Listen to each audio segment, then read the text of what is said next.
জয়গুরু, দীর্ঘ আয়ুর প্রয়োজন আছে কি না, বা মৃত্যুটাই আমাদের সাধনা হওয়া উচিত কি না, বা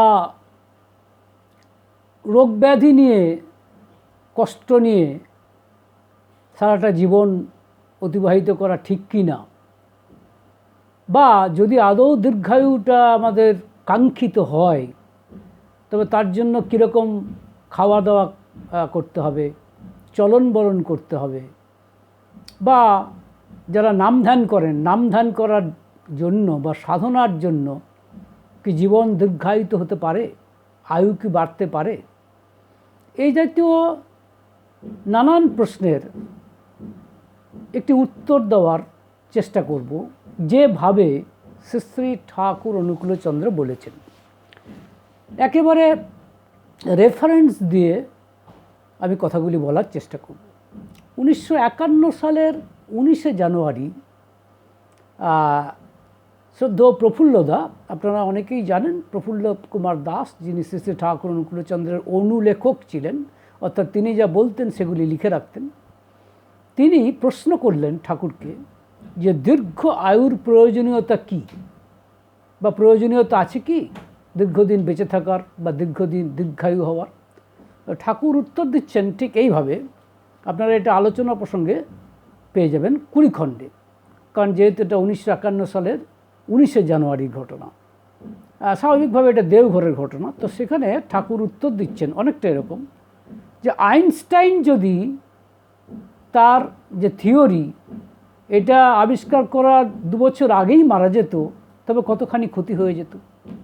তাই তার জন্য, অর্থাৎ ঈশ্বরের জন্য এবং ভালো কিছু করার জন্য যতদিন প্রয়োজন আমার বেঁচে থাকা দরকার আছে, এটাই বলছেন ঠাকুর। দীর্ঘায়ু হবার প্রয়োজন অবশ্যই আছে। এবং তারপরে তিনি একটা আশ্চর্য কথা বলছেন যে মরণ চাইতে পারে তারাই যারা মরণকে জানে না। একটা আশ্চর্য কথা বলছেন, কারণ মৃত্যুটা খুব সুখকর একটি অভিজ্ঞতা নয়। মৃত্যু, মনে রাখবেন, মৃত্যুটা হচ্ছে একটি জানা ভয়। অনেকের ধারণা যে অজানা ভয় বোধহয় বেশি ভয়ের, সম্ভবত তা নয়, জানা ভয়ই বেশি ভয়ের। যেহেতু আমাদের বহুবার জন্ম হয়েছে, বহুবার মৃত্যু হয়েছে, তাই মৃত্যুর সাথে আমাদের পরিচয় আছে। সে বড় প্রীতিকর জিনিস নয়।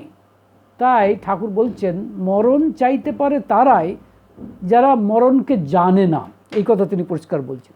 এবং এছাড়া তিনি বলতে চাইছেন এরকম ধরনের কথা যে আননেসেসারিলি, অর্থাৎ অহেতুকভাবে, অপ্রয়োজনীয়ভাবে দেহটাকে বিসর্জন দেওয়া বা জীবনকে বিসর্জন দেওয়ার কোনো অর্থ নেই। এবং তিনি একথাও বলছেন যে রাজপুতদের যে জীবন বিসর্জন দেওয়া, এটাকে খুব অ্যাডোরিং, বাংলা করলে দাঁড়ায় শ্রদ্ধার্হ বলে মনে হয় না, এটা ঠাকুর বলছেন। অর্থাৎ তিনি কিন্তু জীবনের পিয়াসী, মৃত্যুর নন। তিনি চিরধনাত্মকবাদী, তো তাই তিনি জীবনের পিয়াসী সেই অর্থে, এবং সারাটা জীবনই কিন্তু তিনি এটাই করে গেছেন। এখন যেমন আলোচনা প্রসঙ্গে 20 খণ্ডে আপনারা পাবেন আরেকটি ঘটনা। একজন সাধু ব্যক্তি এবং পশ্চিম দেশীয় একজন সাধু, তিনি ঠাকুরকে কথায় কথায় বলছিলেন যে এই সত্তাটার মধ্যে যে আত্মা রয়েছে সেটাই তো আসল, এই আত্মজ্ঞান লাভ করাটাই তো আসল, এই দেহটার কি দাম আছে। তখন ঠাকুর এই কথার উত্তরে ঠাকুর বলেছিলেন যে কথাটি আমি আপনাদের সরাসরি বলছি। তিনি বলছেন সত্তাটা দেহকে বাদ দিয়ে নয়, বা উল্টোটা বলছি, ঠিক, সত্তাটা দেহ বাদ দিয়ে নয়। তাই দেহটা নিপীড়িত হলে সত্তাটাও কষ্টবোধ করে। তারপরে তিনি বলছেন যত ফিলোসফিই কই, মানে যত দর্শনই কই, এইটা অস্বীকার করতে পারি না। অর্থাৎ এই দেহটার ভীষণ প্রয়োজন আছে। এই দেহটার মধ্যেই রয়েছে আমার মন, এই দেহটার মধ্যেই রয়েছে আমার আত্মা। তো আমার আত্মাটা কিন্তু আমার দেহের মধ্যে রয়েছে। তো দেহকে বাদ দিয়ে আমি কিন্তু এই আত্মা বা মনের কাজ সেভাবে করা সম্ভব নয়। স্বাভাবিকভাবেই দেহটার খুব প্রয়োজন, অর্থাৎ দীর্ঘায়ু হওয়াটা ভীষণ প্রয়োজন। আর ঠাকুর এটা ভীষণভাবে চাইছেন যে দেহটা দীর্ঘজীবী হোক, এটাই তিনি চাইছেন। এবং অন্যত্র, এবং যে জন্য ঠাকুর এই কথাটি বলছেন এবং বলতেন বহু মানুষকে যখন তার কাছে যেতেন তিনি বলতেন, অনেকটা এরকম বলতেন যে তোমরা সুদীর্ঘজীবী হয়ে দশের আশ্রয়স্থল হয়ে বেঁচে থাকো। এই যে বলছেন দশের আশ্রয়স্থল হও, মানে তুমি একা নয়, দশের আশ্রয়স্থল হয়ে বেঁচে থাকো। অর্থাৎ সুদীর্ঘজীবী হওয়ার এটা একটা প্রয়োজনীয়তা। অনেকে মনে করেন আমার জীবনের কি প্রয়োজন? অবশ্যই প্রয়োজন আছে, প্রয়োজন নেই তা নয়। ধরুন আমার কথা বলছি, আমি এখন ভার্চুয়ালি একজন রিটায়ার্ড পারসন, তো আমার জীবনের কি প্রয়োজন অনেকে যদি বলে থাকে, এর উত্তর হচ্ছে এই যে কে বলেছে আমার জীবনের প্রয়োজন নেই? ধরুন অনেক জায়গাতে গিয়ে দেখি যে শ্রী ঠাকুর অনুকূলচন্দ্রের সৎসঙ্গে অধিবেশনে যখন যায় বা বহু জায়গাতে যখন যায়, তখন দেখি যে মানুষ অনেক ক্ষেত্রে, সব ক্ষেত্রে নয়, ঠাকুরের অনেক ক্ষেত্রে বিকৃত পরিবেশন করছে। সেইখানে গিয়ে সেই ভুলটুকু আমার বিদ্যাবুদ্ধি অনুযায়ী আমি ধরিয়ে দেওয়ার সুযোগ পাই। সুতরাং জীবনের প্রয়োজন সব সময় আছে, দীর্ঘায়ু হওয়ার প্রয়োজন অবশ্যই আছে এবং সব সময় আছে। এবং যে কারণে শুধু তাই নয়, জীবনকে দীর্ঘতম করার, অর্থাৎ সোজা কথায় মৃত্যুরই মৃত্যু ঘটাতে চেয়েছেন ঠাকুর। যে কারণে ঠাকুর বলছেন মরো না মেরো না, পারত মৃত্যুকে অবলুপ্ত করো।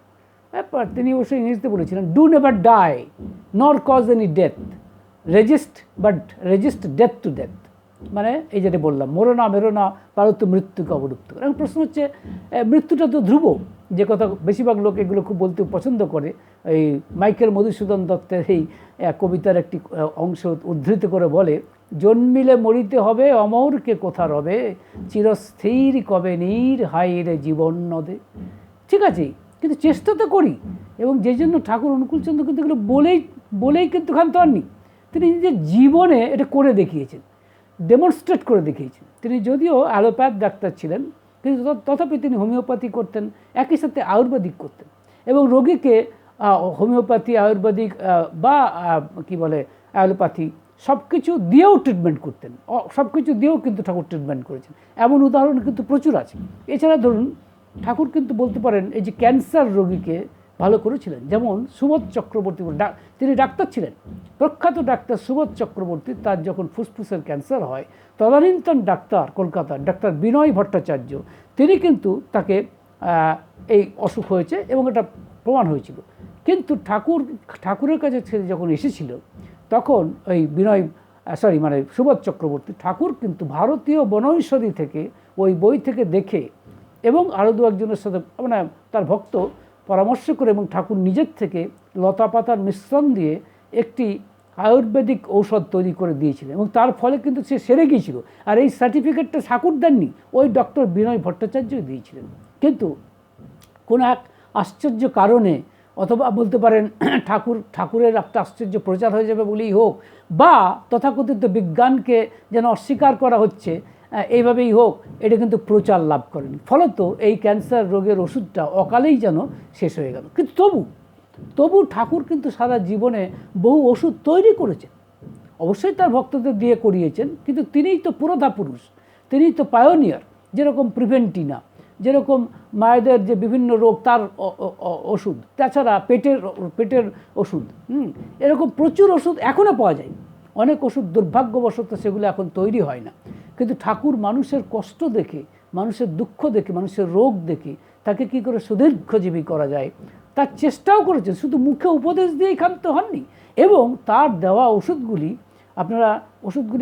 আমি মনে করি এক একটি যুগান্তরকারী আবিষ্কার, এবং সেই ওষুধগুলি এখনও অত্যন্ত বলতে পারেন উপকারী ওষুধ, এতে কোনো সন্দেহ নেই, এগুলো আমরা দেখেছি।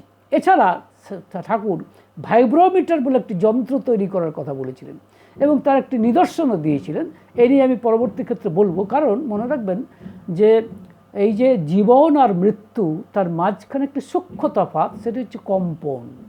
জীবন মানে তার কম্পন আছে, আর মৃত্যু মানে তার কম্পন নেই। জীবন মৃত্যুর তফাৎ তো আমরা এইভাবেই বুঝি। যখন একটা লোক মারা যায় তখন অনেক ক্ষেত্রে আমরা যখন বুঝতে পারি না মারা গেছে কি না, তখন চোখের সামনে একটা সুতো নিয়ে বা তুলো নিয়ে একটু দেখার চেষ্টা করি যাতে চোখের পাতাটা নড়ছে কিনা বা এই জাতীয়, অর্থাৎ নড়াচড়া করা, এমনকি হার্টবিট হচ্ছে কিনা, তার মানে কি শব্দ ভাইব্রেশন আছে কিনা।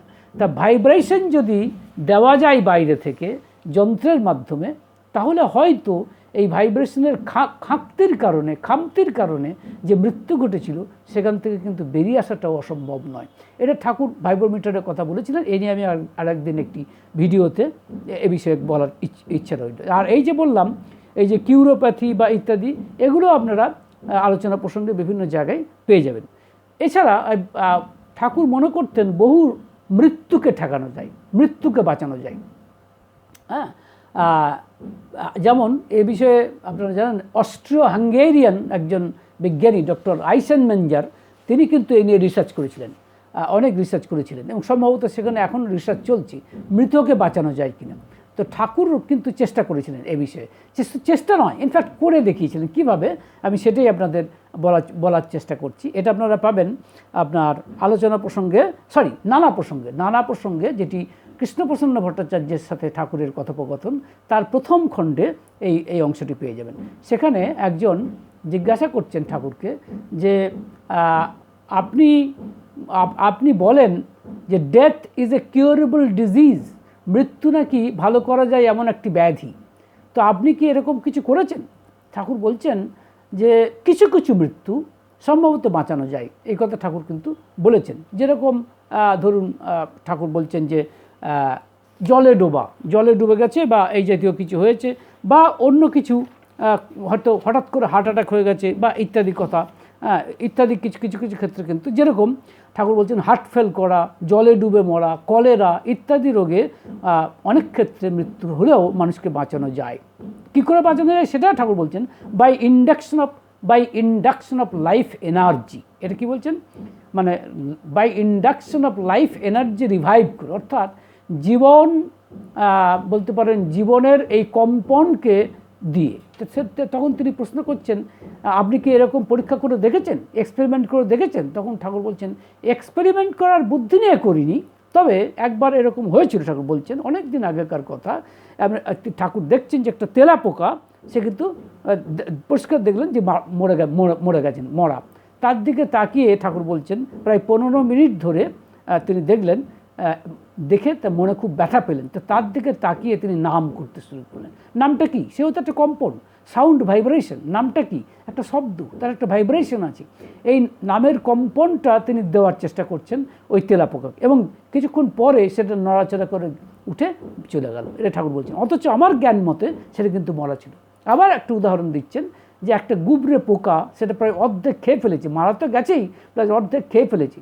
তার দিকে তাকিয়ে ঠাকুর নাম করলেন, এবং কিছুক্ষণ পর দেখা গেল সেই হাত পা একটু নাড়াচাড়া করলো, তারপর অবশ্য মারা গেল। তা ঠাকুর বলছেন যে আমার জ্ঞান মতে তা কিন্তু মারা গিয়েছিল। অর্থাৎ ঠাকুর বলছেন যে সঠিকভাবে যদি লাইফ এনার্জি মানে ওই সাউন্ড ভাইব্রেশন, কারণ মনে রাখবেন মৃত্যু, জীবন আর মৃত্যুর মাঝখানে হচ্ছে কম্পন, এই যে ভাইব্রেশন, এই ভাইব্রেশনটাকে যদি ইন্ডাক্ট করা যায়, বাইরের থেকে দেওয়া যায়, তাহলেও কিন্তু জীবন কিন্তু মানে আবার ফিরে পাওয়া অসম্ভব নয়। এটা ঠাকুরের বক্তব্য। এ নিয়ে অবশ্যই রিসার্চ করার ব্যাপার আছে, এটা তিনি বলেছেন।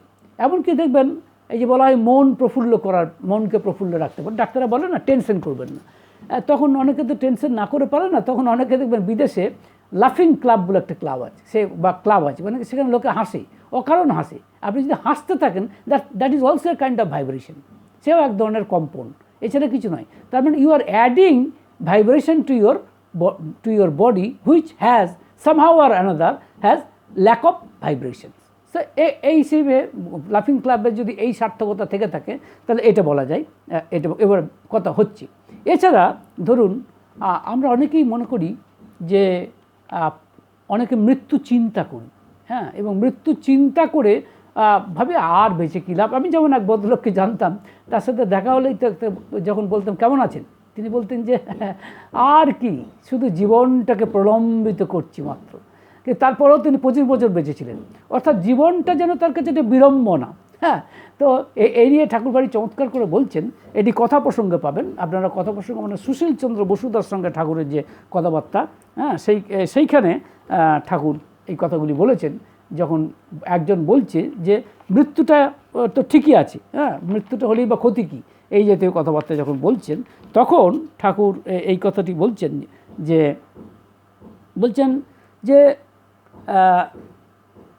ভারী চমৎকার করে বলছেন এই কথাটি, যে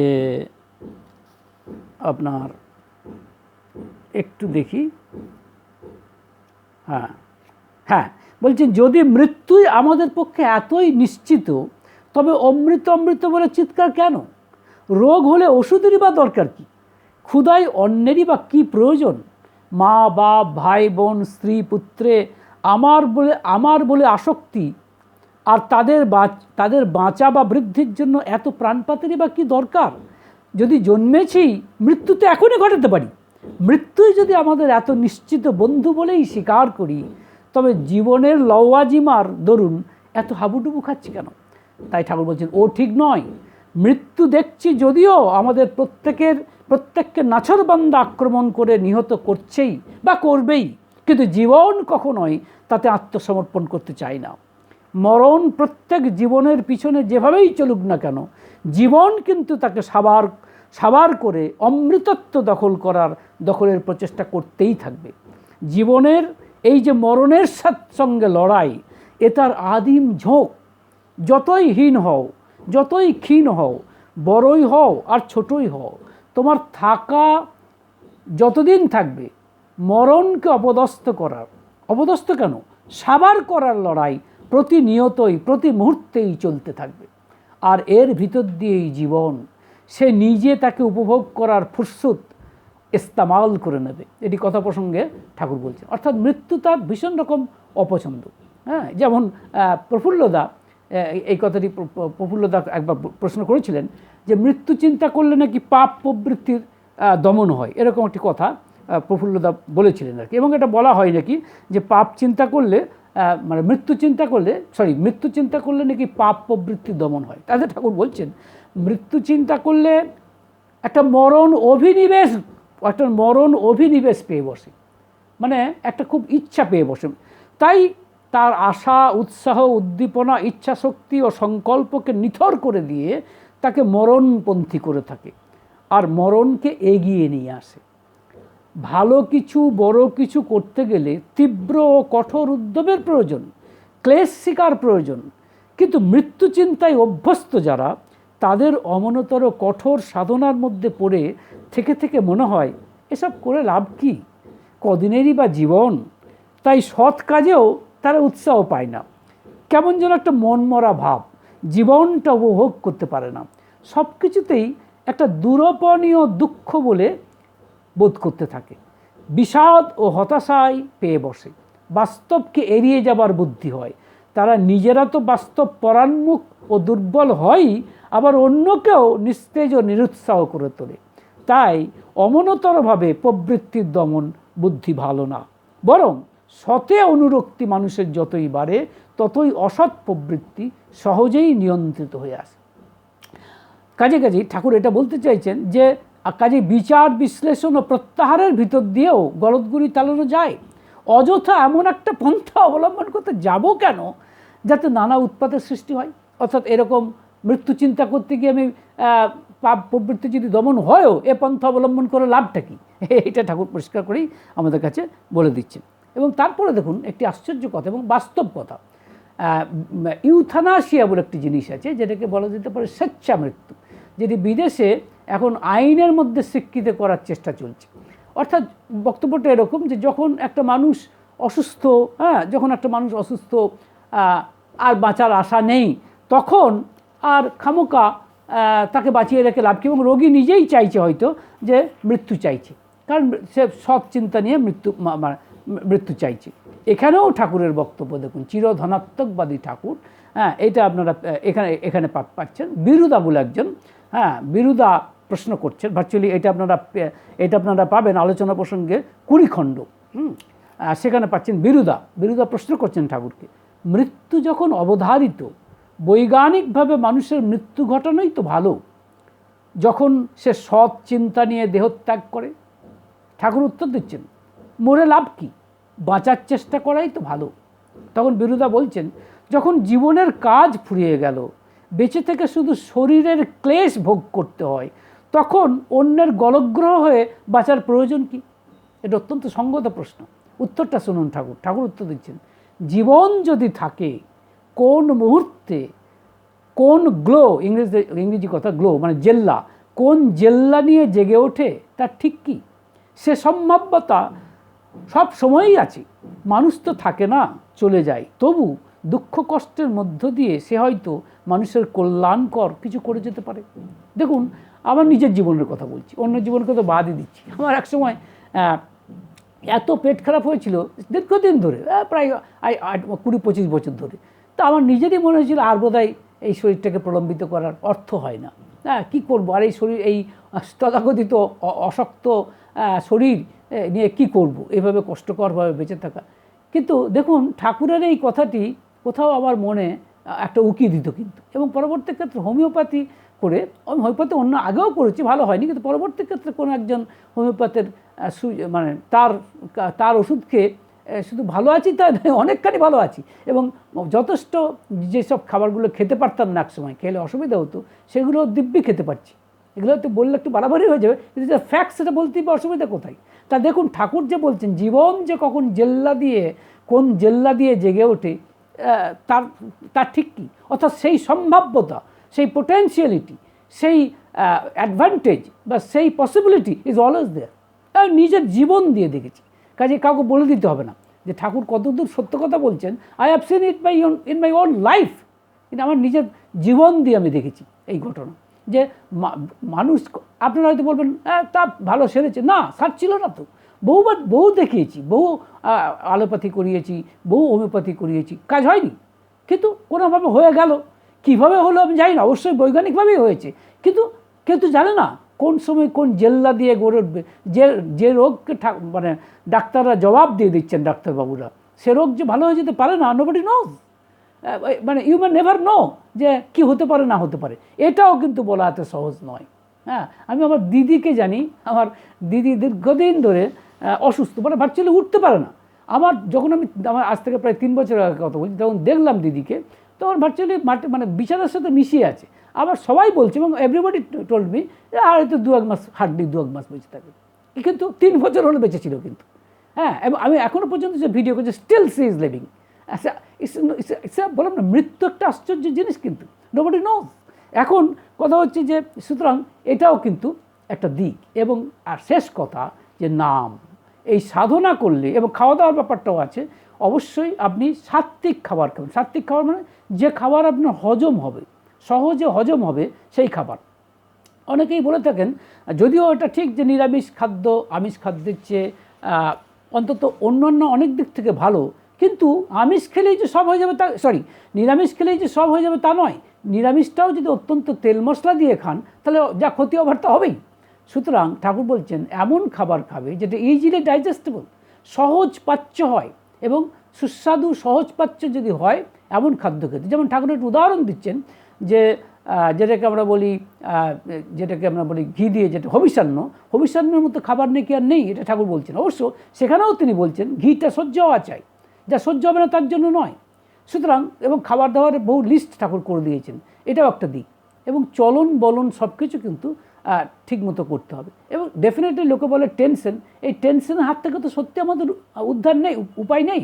কিন্তু একটা উপায় আছে, ওই যদি নাম করি এবং ঠাকুরের ছবিটাকে আমার মনের আয়নায় বারবার দেখে যাই, তাহলে হয়তো কোথাও আমার ধারণা যে ঠাকুর মানে কি বলবো, খানিকটা হলেও টেনশন অবশ্যই যায়। এ বিষয়ে কিন্তু কোনো সন্দেহ নেই। এবং শুধু তাই নয়, নাম করতে করতে কিন্তু সাধারণত কেউ মারা যায় না। এটা আলোচনা প্রসঙ্গে 18 খণ্ডে আপনারা পাবেন। যতীন দাস দা, লিডসের ইঞ্জিনিয়ার, তিনি ঠাকুরকে প্রশ্ন করেছিলেন যে তন্ময় হয়ে নাম করতে থাকলে তখন তো মৃত্যু হওয়া উচিত নয়। ঠাকুর উত্তর দিচ্ছেন কম হয়। তার মানে কি, কেন হচ্ছে? Explanation very simple. কারণ জীবন আর মৃত্যুর মধ্যে তফাৎ হচ্ছে একটা কম্পনের, সিম্পলি এ ভাইব্রেশন। আর নামটা তো একটা সাউন্ড ভাইব্রেশন।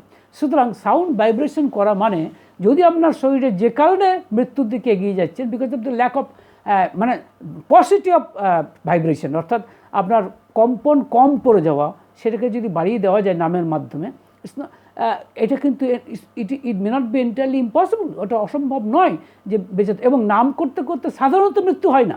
তার কারণ হচ্ছে ওই যে বললাম, আর শেষ কথা হচ্ছে সুকেন্দ্রিক হওয়া, অর্থাৎ ইষ্টে কেন্দ্রায়িত হওয়া। ইষ্টে কেন্দ্রায়িত হলে কিন্তু অবশ্যই অত সহজে মৃত্যু হয় না, এই কথাও কিন্তু ঠাকুর পরিষ্কার বলছেন। আবার এই সুকেন্দ্রিক হতে গেলে একটা মানুষকে প্রথমেই কিন্তু মাতৃভক্ত হওয়া চাই এবং পিতৃভক্ত হওয়া চাই। যে কারণে ঠাকুর ভারি মজা করে বলছেন, একজন প্রশ্ন করেছেন এটাতে, যে মন্মথদা, যে আয়ু থাকলেও কি আকস্মিক বা অকাল মৃত্যু হয়, এবং এরকম মৃত্যু কি অদৃষ্ট নয়? তখন ঠাকুর উত্তর দিচ্ছেন, কতকগুলি আছে আগন্তুক মৃত্যু, মানে হঠাৎ করে হচ্ছে রোগ ব্যাধির কারণে, আর কতকগুলি আয়ু কমের, অর্থাৎ জেনেটিকভাবেই সে কম আয়ু নিয়ে এসছে, কিন্তু তবু ঠাকুর বলছেন আয়ু থেকেও অনেক সময় চলার দোষে হারায়। সুকেন্দ্রিক যত হয় পরমায়ু তত পায়। অকালে যে মরি বা অপমৃত্যু হয়, মরাটা সৃষ্টি করে রাখি মাথার মধ্য দিয়ে। বাঁচার পথ হলো সুকেন্দ্রিক হওয়া। প্রবৃত্তি বহুদিকে টানে আমাদের, বহুদিকে ভাবিতে করে, ওর মধ্য দিয়ে মৃত্যুর পথ সহজ হয়ে ওঠে। কিন্তু সুকেন্দ্রিক হলে পরমায়ু নষ্ট হয় না। তখন প্রশ্ন করছেন, সুকেন্দ্রিক হলে কি মানুষ অকালে মরে না? উত্তর দিচ্ছেন ঠাকুর, তখন ভাবে বাঁচতে হবে তার জন্য, যদি মরতে হয় সেও তার জন্য, তাই তাকে পরিপূরণ করার বিধি মাফিক চলে। এবং একটা ঘটনা কিন্তু, একজন তার ছেলে মারা গিয়েছিল, তখন একজন বলেছিল, সে বলছে আর বেঁচে লাভ কি? তখন বলছে তুমি যিশুর জন্য বাঁচো, তুমি প্রভুর জন্য বাঁচো। তখন সে বাঁচার একটা মানে খুঁজে পেল। তারপর ঠাকুর একটু আগে বলছিলাম না, যখন জিজ্ঞাসা করছেন সুকেন্দ্রিক হওয়ার স্বাধীনতা কি আমাদের আছে, তখন ঠাকুর বলছেন হ্যাঁ আছে। তবে বলছেন গোড়াই চাই মাতৃভক্তি ও পিতৃভক্তি। এবং আশ্চর্যভাবে একটি কথা বলছেন ঠাকুর, বাবা মাকে ছেড়ে যখন মূর্তে পর্যন্ত যায় না ছেলে, তার গায়ে হাত দেওয়া মুশকিল। তার মানে স্বয়ং যমরাজ মৃত্যুও তার কাছে হার মেনে যায়, এই কথাটাও কিন্তু ঠাকুর বলছেন। সুতরাং এই সমস্ত দিক কথা আলোচনা যে করলাম, তার উপসংহার পর্বে সেই কথাটাই বলতে ইচ্ছে করে যে দীর্ঘ আয়ুর প্রয়োজন। তাহলে আপনি কাজ করবেন কী করে? কত কঠিন সমস্যার সমাধান করতে হবে, উদ্যম চাই, কাজ চাই, এটা করতে হবে আপনাকে। আর এটা করতে গেলে দীর্ঘ আয়ুর প্রয়োজন। তবে সব কিছুই কিন্তু মনে রাখবেন, দীর্ঘ আয়ুর প্রয়োজন, কিন্তু সেই মনে রাখবেন আয়ু আর পরমায়ুর মধ্যে কিন্তু একটা সূক্ষ্ম তফাৎ আছে। এটি কেবল কথার মারপ্যাঁচ নয়। পরমায়ু মানে ইষ্টের জন্য করা, ঈশ্বরের জন্য করা, আর ঈশ্বরের জন্য করা মানে শেষ পর্যন্ত মানুষের জন্য করা। যদি কিছু করেন তা সেটা যতদিন করলেন বা যতটুকু করলেন সেটা পরমায়ু। আর দীর্ঘদিন বেঁচে থাকলেই হবে না, সেটা এক ধরনের আয়ু। তবে বেঁচে থাকাটাও কিন্তু ভীষণ প্রয়োজন, এটাই ঠাকুর বলতে চাইছে। বাঁচাটাও কিন্তু খুব প্রয়োজন, তবে শুধু বাঁচা নয়, পরমায়ু নিয়ে বাঁচা, এটা আরও বেশি ভালো। এটাই আজকের বক্তব্য। আপনাদের যদি কোনো প্রশ্ন থাকে তাহলে কমেন্টের মাধ্যমে আমাকে জানাবেন, আলোচনা করার চেষ্টা করব যদি সময় সুযোগ হয়। ভালো থাকবেন। জয় গুরু।